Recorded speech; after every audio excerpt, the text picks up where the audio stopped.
За хамтаа үзэгчтэй маш их баярлалаа хөтөлбөр үргэлжлэн хурц байна. Яг одоо та бүхэндээ зочтой уулзахад бэлэн болсон байна. За бидний өнөөдрийн зочноор Монгол Улсын биеийн тамирын тэнхимийн ахлах багш, олон улсын шүүгч Түмэн Төгс, за мөн Монголын акробатик рок-н-роллын сонирхогчдын холбооны үүсгэн байгуулагч, гүйцэтгэх захирал Батминтнаар хүрэлцэн ирсэн байна. Сайн байцгаана уу? Өнөөдрийн мэнд хүргэе. Сайн байна уу? Та бүхэн ч гэсэн өнөөдрийн мэнд хүргэе. Урилгыг маань хүлээн авч одоо ирсэн та хоёртаа маш их баярлалаа. Тэгээ бид бүхэн бас саяхан басан томоохон мэдээллийг авах гад те сайхан одоо амжилтыг гаргаад ирсэн. За баг бүрэлдэхүүний мэдээллийг авъя. За мөн Монголын акробатик одоо рок-н-ролл сонирхогчдын холбоо гэж холбоо байгуулагдсан байна. Үүний талаараас мэдээлэл авахар та хоёроо урьсан юм аа. За юуны төрөнд ярианыхаа ихэнд гоё хоёр зочинтойгоо сайхан дэлгэрэнгүй танилцъя гэж бодож байна. За намайг Түмэн Төгс гэдэг. Би Монгол Улсын их сургуулийн биеийн тамирын тэнхимд ахлах багш. За аэробик гимнастикийн одоо дасгалжуулагчаар ажиллаж байгаа. За өөрөө олон улсын шүүгчээр бас давхар ажиллаж байгаа. Намайг Хорсонгийн Батмин гэдэг. Монголын акробат рок-н-ролл сонирхогчдын холбооны үүсгэн байгуулагч, гүйцэтгэх захирал. За юунд төрөнд бид бүхэн Азийн аваргаас л маш том амжилттай ирсэн. За тэрийг л үзэгчдээ бас хүргэнэ. За юунд төрөнд яг энэ холбоотой эхлээд танилцъя гэж бодож байна. Яг хизэнээс байгуулагдав, ямар зорилгоор энэ акробатик рок-н-ролл гэдэг холбоог ер нь байгуулах болсон бэ? Хамгийн анх 2023 онд манай сургууль дээр маань олон улсын оюутнууд зориулсан акробатик рок-н-роллын сургалт хамгийн анх орсон. Би тэрэнд хамрагдаад тэгээд хамгийн анхны тэмцээнд Москва хотод болсон. Олон улсын цомын тэмцээнд оролцсон. Тэндээс холбоогоо байгууллаа. Цаашдаа тэмцээн оролцоонд оролцох тийм Монгол улсын төлөөлөл тэмцээн оролцоонд оролцоод цаашдаа ингээд хөгжүүлээд явах сэтэл маань төрсэн байна. Өөрөө бол яг бас яагаад энэ яг акробатик рок-н-роллын яг энэ хүү төрлийг бас сонирхох басан бэ? Бас уг хүнийн те одоо ийм гимнастикч байдаг юм уу, бүжигч байдаг юм уу, тиймэрхүү зүйл сонирхолтой байсан болоо гэж бодод байна л да. Миний хувьд болохоор зөвхөн ямар нэгэн спорт акробат ямар нэгэн спортын суурьгүй бүжгийн суурь байхгүй. Зүгээр сонирхлоороо очиод олон улсын сургалтанд очиод хамрагдсан. Тэгээд тэндээс бас үнэхээр сонирхолтой санагдаад оролцсон. Олон улсын шүүгч гэдэг бол бас яг тэр хүн болгонд бас олдоод байдгүй болов гэж бодож байна. Маш олон том одоо шалгуураар бас шалгагдчихэж одоо тэр эрхийг авдаг болов гэж бодож байна. Яг тэр тал дээр бас танаас асуумаар байна. Яг хизэнээс яг энэ олон улсын шүүгч гэдэг энэ эрхэм хүндтэй нэр хүндийг бас ингэж авч явж байгаа. За миний хувьд бол би өөрөө бага наснаасаа эхлэн уран сайхны гимнастикийн тамирчин байсан. За 8 наснаасаа эхлээд одоо энэ спортоор хичээлсэн. Тэгээ өөрөө яг уран сайхны гимнастикийн хувьд бол спортын мастер цолтой. За олон улсын шүүгч болох одоо анхны сэтэл гэх юм бол би гимнастикээр хичээлж байгаа. Дараа нь оюутан ахуй наснда Монгол Улсын боловсролын их сургуулийн биеийн тамирын сургуульд элсэн ороод тэнд аэробик гимнастикаар хичээлээд за аэробик гимнастикаар хичээлээ сургуулаа одоо багш тасгалжуулагч мэргэжлэр төгсөөд дараа нь одоо энэхүү одоо аэробикийнхаа спортыг цаашд хөгжүүлэх зорилготойгоор одоо багш тасгалжуулагч болсон. За энэ багш тасгалжуулагч хийж авах хугацаанд одоо аэробик гимнастикийн олон улсын шүүгчийн одоо шалгалтанд орсон. Тэгээ одоо олон улсын шүүгч болсон жил гэх юм бол одоо 2009 онд би анх аэробик гимнастикийн олон улсын шүүгчийн одоо шалгалтанд ороод за тэр тухайн үед бол одоо Словак улсын Братислав хотод болсон олон улсын шүүгчийн эрх олгох шалгалтанд орж анхныхаа одоо эрхийг амжилттай өгөөд тэгээ олон улсын шүүгч болсон. За үүнээс одоо урамшаа цаашлаад бүр одоо ингээд хөгжин дэмжигч одоо бидний одоо мэддгээр бол чирлидинг те хөгжин дэмжигчдийн одоо бас оюутнуудаа энэ спортоор бэлдэж дасгалжуулаад бас хөгжин дэмжигчдийн олон улсын шүүгч гэсэн энэ одоо эрхийг авсан. За тэгээ энэ олон улсын шүүгчийн эрх маань бол одоо ингээд нэг аваад болчтгүй. Яг олимпийнхаа циклээр 4 жил тутам одоо өгөөд за тэгээд левлээ чадвал ахиулаад одоо ингээд явдаг юм. Шүүгчийн эрх. 4 жил дотомд үндсэндээ нэг шалгалт өгдөг. Шалгалт өгдөг. Тийм. Яг олимпийн цикл болгоноороо шалгалтаа өгөөд тэнцвэл цааш нь эрхэн сунгагдана. Тэнцэхгүй бол одоо эрхэн байхгүй болно л гэсэн. Тийм байна тий. Тэгэхээр тэр одоо юугаараа бас дандаа ингээд нөгөө мэдлэг мэрэгчлэнд байнга одоо ахиж дэвшиж өөрчлөгдөж ингээд байж байгаа. За холбоо байгуулагдаад за анхны ер нь томоохон тэмцээн үү энэ одоо яг Азийн аврах шалгуулах тэмцээн бол Одоо хамгийн анхны тэмцээн болохоор дэлхийн томын тэмцээн. Тэгээд дараагийн тэмцээн нь болохоор 2024 онд Африкийн Сенегал улсад болсон дэлхийн цомын тэмцээнд манай тэмэрчин Далаа цэрэн маань Акр Ясмингийн төрөлд оролцоод шалгалт 7 дугаар байранд орсон. Тэгээд 2025 оны дэлхийн аврах шалралт тэмцээнд манай Актын формашн байгууллагаас шалгалт 5 дугаар байранд оролцоод амжилттай оролцоод ирсэн. Энэ акробатик рок-н-роллын төрөл гэдэг маань одоо спортын одоо бүжигтэй спорт бүжгийн төрлөөс юугаар ялгаатай вэ гэхээр гимнастикийн одоо акробатикийн хүнд дасгал хөдөлгөөн элементүүд өөрөөр хэлбэл одоо нэг тамирчныгээ дээш агаарт шидэж агаарт эргүүлэхтэй биеэр нь хөндлөн буюу босоо эргүүлэх за тэгээд эдгээр элементүүдийг одоо бүжгийн одоо элементүүдтэй ингэж хослуулсан хийдгээрээ рок-н-ролл гэдэг одоо спорт яг жинхэнэ одоо шинж чанар нь гарч ирээд байгаа. Тэгээд төсөөлөхөөр л одоо нэг тийм нөл ирч хүчл ингэж төсөөлөд байна тийм. Одоо гимнастикийн одоо дасгал хөдөлгөөнийг маш юм хурдан хэмнэлттэй, эрчтэй аянд бүжгийн хөдөлгөөнд хослуулж хийнэ л гэсэн үг. Ер нь бол. За тэгээ энэхүү одоо акробатик рок-н-роллын холбоо маань манай Монголдо одоо 2024 оноос үйл ажиллагаагаа явуулж эхэлсэн байгаа. Тэгээ яг үндсэндээ бол Монголдо сургалт явагдаагүй дөнгөж одоо шинэхэн холбоо байгаа. Дэлхийн одоо рок-н-ролл акробатикийн холбооноос одоо энэ Азийн орнуудад энэ рок-н-роллын спортыг хөгжүүлэх тал дээр одоо цаашдынхаа бодлогыг одоо чиглүүлээд ажиллаж байгаа. За энэ утгаараа сая одоо манай Монгол улсын одоо баг тамирчдыг анхны одоо энтхэг улсын Шинэ Дели хотод болсон анхны Азийн аврах шалгаруулах тэмцээнд одоо 100% зардлыг дааж дэлхийн акробатик рок-н-роллын холбоо одоо тамирчдын маань оролцуулсан. Тэгээ энд бол бид бүхэн одоо маш их баяртай байгаа. За тэр утгаараа ч гэсэн одоо мэдээж тамирчин үн санхүүгийн асуудал гэдэг. Тэгээ санхүүгийн тэр асуудалд ямар нэгэн санаа зовхгүйгээр бид нар бэлтгэлтэй хийсэн учраас бас энэ хүрэл медалыг авах юм өндөр боломж гарсан байх гэж дасгалжуулагч хүний хувьд би бас тэгж бодож байгаа. Тамирчид маань яг энэ одоо акробатик рок-н-роллын төрлөөр оролцсон. Тамирчид маань бол ер нь акробатик рок-н-роллын төрөл маань дотроо одоо B класс, A класс, за тэгээ мастер класс, формашн буюу бүжгийн төрөл гэсэн ийм төрлүүдтэй байдаг. За манайх бол сая Азийн аврах шалгаруулах тэмцээнд Монгол улсын боловсролын их сургуулийн одоо тамирчид, Монгол улсын их сургуулийн тамирчид, за тэгээ Оросын холбооны улсад сурж байгаа одоо тамирчид ийм бүрэлдэхүүнтэйгээр сая Азийн аврах шалгаруулах тэмцээнд хамтарч ингээ оролцсон байгаа. Монголынхаа шгшээ багийг бүрдүүлээд оролцсон. За дасгалжуулагчаар бол одоо миний би Монгол Улсын их сургуулийн багш те төмөндгс мөн одоо Монгол Улсын боловсролын их сургуулийн багш доктор Баттган багш одоо дасгалжуулагчаар ажилласан байгаа. За тэгээд одоо холбооны ерөнхий нарийн дарга Батмент бид хэд одоо Азийн аврах шалгаруулах тэмцээнд одоо өргөн бүрэлдэхүүнээр оролцоод ирсэн. Тэгээд яг хуу формашн гэдэг төрөл маань бол дотроо одоо хамгийн доод 8-аас 16 оны бүрэлдэхүүнтэй одоо ийм багийн төрлөөр ингээ оролцдог төрөл. За тэр B класс, A класс гэдэг мастер классын төрлүүд нь болохоор хосороо одоо эрэгтэй эмэгтэй тий хоёр тамирчин хосын үзүүлбэр хийж үзүүлдэг ийм төрлүүд байгаад байгаа. Тэгээд үндсэндээ болохоор B класс, A класс, мастер класс гэдэг маань эхлэн дунд одоо өндөр зэрэглэлийн гэсэн ийм левелтэйгээр одоо төрлүүдээ бас дотор нь хуваадаг байгаа. Тэгээд эхлээ хичээлэгс буюу B классын төрөлд нь манай хоёр хосын тамирчин маань хүрэл медаль, A класс буюу дунд түвшнийхэн төвшөнд нь төрүүлээд төрийн дууллаа бас энтгийн талбайд мандуулсан. Төрийн дууллаа сонсоход бол бас маш сайхан байсан. Сэтгэл маш өндөр байсан.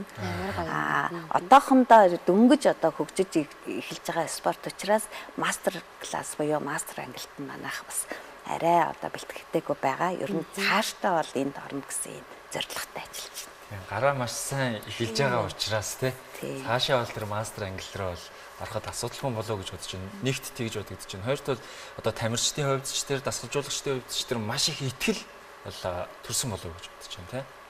Non Falcons клубтэй бас танилцсан байна. За Монгол Улсын их сургууль маань ерөнхийдөө одоо дэлхийн түвшний судалгааны их сургууль болох ийм алсын хараатай ажиллаж байгаа. Тэгээд тэр утгаараа одоо манай Монгол Улсын их сургууль ч одоо ууган сургуулийн нэг шүү дээ тийм ээ. Тэгэхээр суралцагчдыгаа одоо хөгжүүлэх, төлөвшүүлэх, за тэгээд авиасыг нээн илрүүлэх. Тэгээ ажил амьдралын одоо зөв одоо дадалтай боломжийг ингээ бүрдүүлэх. За мөн одоо тэгээд олон талтын одоо оюутнуудыг хөгжүүлэх ингээ хөтөлбөр хэрэгжүүлдэг. Үүнийхээ зэрэгцээгээр нөгөө оюутнуудынхаа клубүүдийн үйл ажиллагааг маш сайн дэмждэг. Өөрөөр хэлбэл Монгол Улсын их сургуульд одоо яг харьяанд 70 одоо оюутны клубүүд хичээлждэг. 2500 оюутан маш идэвхтэй одоо энэ клубүүдэд одоо хамрагдаж ажиллаж байна. Тэр клубүүдийн нэг маань одоо Нум Falcons клуб. Нум Falcons клуб бол одоо 2006 оноос эхлээд үйл ажиллагаагаа явуулж эхэлсэн. За аэробикийн төрлөөр одоо хөгжин дэмжих чирлидингийн төрлөөр одоо шинэ төрөл болох акробатик рок роллын төрлөөр ингээд одоо оюутнуудаа бэлтгээд Аз, Төв, дэлхийн олон улсын тэмцээнүүдэд оролцсон. За мөн дээрэс нь одоо сонирхуулаад хэлэхэд одоо Монгол Улсын хэмжээнд болж байгаа одоо олон талт спортын үйл ажиллагаануудад дандаа ингээд тоглолт хийж хөгжин дэмжигч цацагтай төрлүүдийг одоо дээд лиг, саксны лиг гэх мэтчлэн ийм одоо бусад компаниудтай бас хамтарч ингээ үзүүлэх тоглолт спортын үйл ажиллагаанд нь одоо оролцож ингэж явж идэг. Одоо тасралтгүй үйл ажиллагаагаа явуулж байгаа юм клуб. За манай тэмцээнд оролцож байгаа бүрэлдэхүүн маань болохоор Орос улсын Владивосток хотын алс дорнод холбооны сургуулийн оюутнууд байгаа. Мөн Владивосток хотын сургуулийн оюутнууд гэсэн хоёр сургуулийн хамтарсан бүрэлдэхүүн байгаа. Промошн төрөл 8 хүн, хосын төрөлд эртний эмэгтэй хоолсоос гэсэн 12 оны бүрэлдэхүүнтэй Орос улбаны улсад үйл ажиллагаа хийж байгаа. Тэгээд Улаанбаатар хоттой болохоор одоо Нум Falcons манай болон Монгол Улсын боловсролын сургуулийн оюутнууд гээд нийтдээ нэг 40-од оюутны бүрэлдэхүүнтэй үйл ажиллагаа явуулж эхэлж байгаа. Тэгэхээр тийм байна. Монголд акробат рок-н-роллын холбоонд байгаа тамирчид маань Оросын албаны улсын Владивосток руу явж бэлтгэлд ордог гэсэн үг үү? Би сая тэгэж ойлгосон зөв үү? Тэнд сурж байгаа оюутнууд. Анх энэ акробатик рок-н-роллын холбоо байгуулагдаад Монголын сонирхчдын холбоо байгуулагдангуудаа анх байгуулагдсан холбоо нь Оросын албаны улсад сурж байгаа монгол оюутнууд дээр тулгуурласан юм. Тэгээ анхны тэмцээнд нь тэр оюутнууд маань оролцоод за тэгээд энэ үүсгэн байгуулад Батминд маань одоо клубүүдийг сонирхоод Монголд ямар клубүүдтэй хамтарч ажиллах вэ гэж судалгаа хийгээд тэгээд үйл ажиллагаа тасралтгүй явуулж байгаа гэдэг утгаар Монгол Улсын их сургуулийн Нум Falcons клубтэй холбогдсон. Тэгээд одоо бид бүгд холбогдоод хамтарч ажиллаад анхныхаа тэмцээн нь одоо энэ анхны Азийн аврах шалгаруулах тэмцээн. Анхныхаа том тэмцээнд бол маш амжилттай оролцсон. За яг тасалжуулж явсан багшийн хувьд ерөнхийдөө тэмцээн хэр болов, өрсөлдөөн хэр байв. За ер нь яг энэ төрлөөр яг аль орн ер нь илүү бас нэг юм амжилттай явж идэв юм бол. За акробатик рок-н-роллын холбоо байгуулагдаад тэмцээн нь бол маш цөөхөн тэмцээн зохион байгуулагдсан. Рок-н-ролл бүжиг бол үүсгэн байгуулагдав 1970 оноос хойш Европын орнуудад маш эрчтэй хөгжиж эхэлсэн. За манай улс орны хувьд бол маш шин төрөл байгаа. За тэгээд сая энэ Азийн аврах шалгаруулах тэмцээн бол одоо дэлхийн одоо акробатик рок-н-роллын холбоо Азийн орнуудад хөгжүүлэх зорилготойгоор анхныхаа Азийн аврах шалгаруулах тэмцээнийг энтгэгт хийсэн. Тэгээ анхны тэмцээн гэхэд бас чамгүй 10 улс оролцсон. За тэгээд 10 улс оролцоод дандаа одоо нөгөө Азийн орнууд за Казахстан, Узбекистан, Афганистан, энэтхэг Монгол, Иран гэх мэт одоо улсууд оролцсон. Анхны тэмцээн гэхэд бас тажгүй олон улсын бүрэлдэхүүнтэй оролцлоо гэж миний хувьд бас харж байгаа. За тэгээд энэ тэмцээн бол бас хоёр үе шаттайгаар явагддаг. Урьдчилсан шат, пеналийн шат гэдэг. Урд нь одоо манай Монгол Улсын анхны одоо тэмцээнд оролцож байсан баг тамирчид маань пеналийн байранд шалгарч чаддгүй байсан бол энэ удаа бас амжилт нь ахиад бас пенал битий хэлбэр одоо ингээ медаль байранд шалгагдсан байж байна. Тэгээд ер нь бол маш сайн зохион байгуулалттай өндөр одоо өргөн бүрэлдэхүүнтэй сайхан тэмцээн болсон гэж харж байна.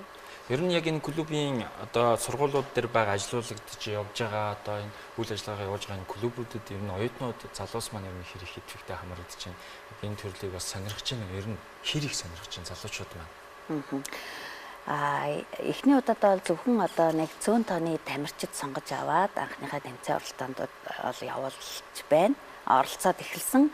За одоо цаашдаа энэ холбоо маань одоо дэлхийн одоо акробатик рок-н-роллын холбоо маань бодлогын хувьд бас Монгол улсыг дэмжиж эх жилээс бас одоо багш дасгалжуулагчдын эхлээд бэлдээд сургалт явуулна. За тэгээд одоо дасгалжуулагчдын одоо нөөц болцтой болоод одоо дасгалжуулагчд маань одоо тэрийгээрээ цаашлаад тамирчдаа бэлдээд одоо илүү их өргөн хүрээнд хөгжих баха. Энэ спортыг ялангуяа оюутнуудын хувьд бол маш их сонирхолтой. За тэгээд нэг их одоо их санхүү шаардахгүй, хэрэглэл материал шаардахгүй, зөвхөн заал талбай байхад оюутан залуучуудын хувьд бол яг нөгөө бүжгийн спорт гэдэг утгаараа маш их өргөнөөр хамрагдах, сонирхлын татах ийм спортын төрөл гэж бодож байгаа. Яг энэ акробат гэдэг энэ төрлөөр хичээлэлснээр ер нь тухайн хүнд ямар өөрчлөлт гардыг болоо? Мэдээж бие бэлтрийн хувьд өвдөх шүүгчнэ. За тэгээд мэдээж хөгжмийн аянд бүжгэлж байгаа учраас сэтгэл зүйн хувьд, стрессийн хувьд те. За дээрээс нь одоо яг тамирчин хүний хувьд бол одоо мэдээж өндөр ур чадвартай одоо тэр хүнд элементүүдийг хийхин тулд одоо бас цогцол хэмжээний ур чадвар нь бас өснө. Би одоо гадаад үдмжийн хувьд бие бэлтрийн хувьд бол үнэхээр өвдөгш. Тийш үү те. Хөгжилтэй. Эрүүл мэндийн хувьд бол маш ач холбогдолтой. Батминдийн хувьд бас одоо анхны томоохон тэмцээнд одоо холбооноос ингээд тамирчтай аваад явлаа штэ тий. Тухайн үеийн сэтгэл хөдлөл мэдрэмж ямар байсан болоо одоо том тэмцээнд авч явж байгаа штэ гэсэн одоо догтлол их байсан байх гэж бодож байна. Ер нь ямар ч тэмцээнд оролцсон баг тамирчид маань амжилттай оролцоод шагнал байранд орох хамгийн гоё мөч байдаг. Хамгийн тэмцээн оролдонд оролцох хамгийн гоё мөч нь Монгол улсын далбаанд оролцож байгаа. Тэгээ Монгол улсын төлөөлөлд оролцож байгаа болохоос хамгийн гоё багшин байдаг. Тэгээд хамгийн сэтгэл тод үлдсэн дурсамж нь болохоор би 2024 онд дэлхийн цомын тэмцээнд анх удаа шүүгчээр оролцсон. Тэр өдөр аав маань төрсөн өдөр байж таарсан. Ямар гоё. Тэгээд анхныхаа тэр том бас тэмцээн оролцсон шүүгчээр ажиллаж байгаа. Шүүгчээр ажиллаж байгаа. Тэгээ аав маань төрсөн өдөр байж таарсан. Тамирчдын хувьд бас одоо алхэр их хугацаанд бэлтгэл хийж ээж бас энэ хүү тэмцээнд оролцсон бол тий. Тамирчид маань 2024 оноос эхлээд одоо хүртэл ингээ хичээлээд идэвхтэй тэмцээн оролдоонд авцаа явж байгаа тамирчид байгаа. Ер нь жилээс жилд амжилт нь дахиад ингээ байр эзлээд явж байгаа. За одоо бол Азийн аврах шалралт тэмцээнээс ингээд амжилт үзүүлчихэд ирсэн. Одоо дараагийн том хүлээж байгаа том тэмцээн оролдоонууд юу вэ? Ер нь манай клубүүдийн хувьд, тамирчдын хувьд. Акробатик рок-н-роллын ер нь холбоо анх одоо энэ дэлхийн холбоо гэж байгуулахдаа Арабын нэгдсэн Эмират улсын Дубай хотод энэ холбоогоо анх одоо тэр хүмүүстэй хамтарч байгуулсан юм байлээ. Тэгээд жил болгоны дэлхийн аврах шалгаруулах тэмцээнээ Арабын нэгдсэн улсын Эмират хотод явуулдаг юм бэл. Тэгээ одоо бид бүгдийн дараагийн тэмцээн бол 12 сард одоо тийм Эмират улсын Абу Даби хотод болох дэлхийн аврах шалгаруулах тэмцээнд оролцох зорилготойгоор одоо бэлтгэл сургалтаа хийгээд явж байгаа. Дотоодын ер нь ийм хоорондын өрсөлдөөн хэр байдаг юм бол? Үйл ажиллагаа явуулснаас хойш Монголдо одоо яг дотоодын тэмцээн явуулж амжаагүй байна. Тийм би түрүүн хэлсэн нөгөө нэг эхлээд боловсон хүчин багш тасгалжуулагчаа бэлдэж байгаа дараа нь тэмцээн оролдооноо зохион байгуулах юм бодлого. За яг ч шинэхэн байгуулагдаад нөө будг нь ханхалсан гэдэг шиг л те. Яг шинэхэн байгуулагдсан эрч хүчтэй хүмүүс маань одоо тамирчид маань багш тасгалжуулагчид маань холбоотын удирдлагууд маань ингээл яг нэгэн зүгт ингээ харцгаацсан. За эхнээсээ ингээл амжилтаа үзүүлээл эхэлж ин тэгэл одоо ингээл Франц толох тэр том тэмцээнээс бас нэг амжилт гаргаад ирэх болов гэж найдаж байна. За тэгэл араас нь том дэлхийн авраг гэдэл хүлээж байна те. Гэх мэтчлэн маш том тэмцээнүүдэд нь та бүхэндээс амжилт хүсье. Тэгээд маш олон юм оюутан залуусыг яг энэ одоо яг энэ шинэ байгуулагдсан холбоонд за энэ клубүүдэд одоо илсэн татан оруулж бас тэр залуусыг бас нэг зөв одоо чиглэлтэй дадал зуршилтай болгох одоо үйлснээс амжилт хүсье гэж бодож байна та хоёр та. Тэгээ сайхан мэдээгээр эргээд уулзцгаая. Магадгүй 7 сард хэдүүлээ уулзах юм шиг байна. 12 сард бас уулзаж магадгүй юм шиг байна. Сайхан мэдээ гаруулаа. Бидний зориод хүрээд ирээрээ. Тэгээ өнөөдөр ч ихсэн ирсэн та хэдэлээ маш их баярлалаа. За маш их баярлалаа. Баярлалаа. Үзэгчдээ өнөөдрийн зочдоор Монгол Улсын биеийн тамирын тэнхимийн ахлах багш, олон улсын шүүгч, за Ном Falcons клубын ерөнхий дасгалжуулагч, спортын мастер Түмэн төгс оролцлоо. За мөн Монголын акробатик рок-н-роллын сонирхогчдын холбооны үүсгэн байгуулагч, гүйцэтгэх захирал Батминд оролцлоо. За хамтаас үзэгчдтэй маш их баярлалаа. Хөтөлбөрийн тэр өндөрлөж байна. Маргааш энэ цагт ирэх уулзлаа. Түр баяртай.